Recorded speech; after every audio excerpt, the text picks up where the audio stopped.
Hi Baggies, welcome to the post-match chat. You join us down here pitchside at Bramall Lane, where the Baggies have just earned a very hard-fought draw with Sheffield United. I'm joined by Andy Johnson and Chris Brunt.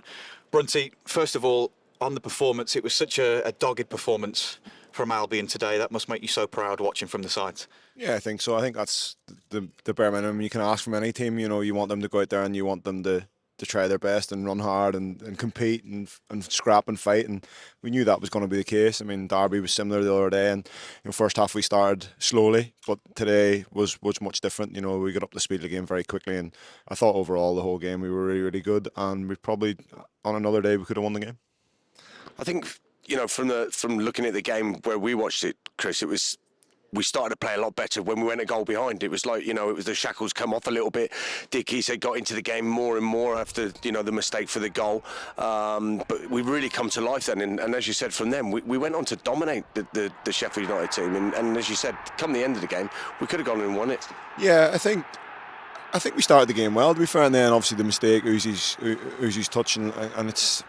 But to be fair to them, they capitalised well on it. You know, O'Hare and Kiefer Moore, handfuls up for it, and Hamer. They're busy. They're around the second balls, and like we knew that was going to be part of their game plan. And just that was probably the one thing Uzi did wrong today. You know, I think apart from that, him and Jason Malumbi in the middle of the pitch were absolutely fantastic. And you know, credit to him. To be fair, he's had to wait his chance for a long time to play since the last time he was in Sheffield. And you know, I thought he coped with it really, really well. And you know, credit to him.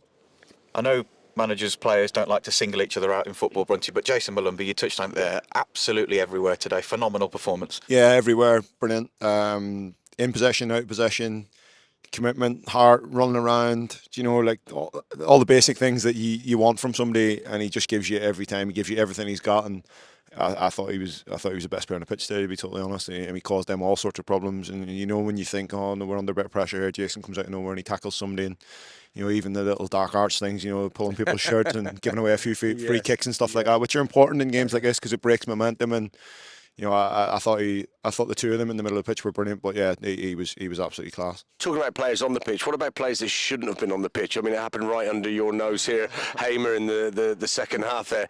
It's not a dirty tackle, but it's cynical. You know, I think Callum Styles is going to break down the left-hand side and give an opportunity to score a goal. He knows exactly what he's doing. It's the second yellow card. I mean, I saw you talking to the fourth official. What were you saying? Can you share with us what you were saying? Probably exactly what you said, probably with a few more expletives in it, I'd say. But I think that from my point of view, it wasn't the foul, because if I had been Hamer in that situation as a player, I'd have done the exact same thing. You would have done the same thing as well. You'd have pulled his shirt or something.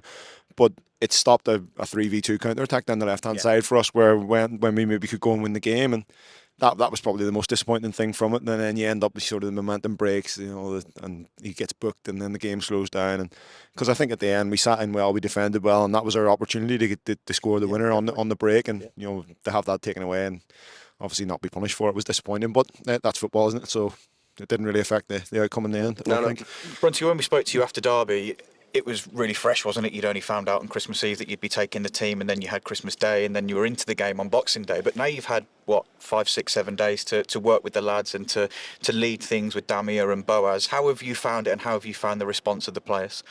I think this stage of the season for football players is difficult. You know, you recover as best you can, and you wheel yourself out there, and you hope that you're going to be okay. And to be fair, there's a couple of lads there today that, you know, Kyle Bartley, the age he is, the amount of football he's playing, injuries and stuff like that, and to go again 3 days later in a scenario like this I thought he was magnificent as well.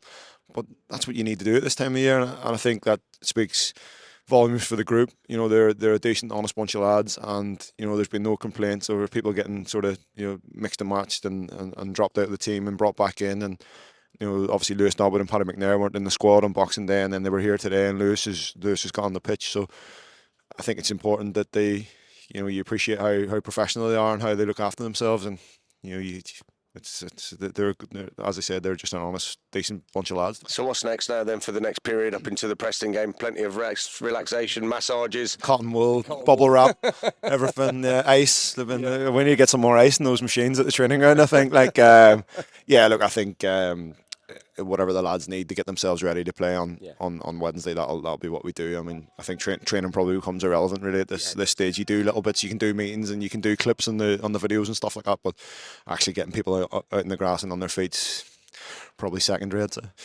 Well, Brunty, we'll let you get on and get ready for Preston Chris. on New Year's Day. So Albion ending 2024 with a hard-fought point here at title-chasing Sheffield United. Have a great New Year, and we'll see you on New Year's Day at the Hawthorns against Preston North End.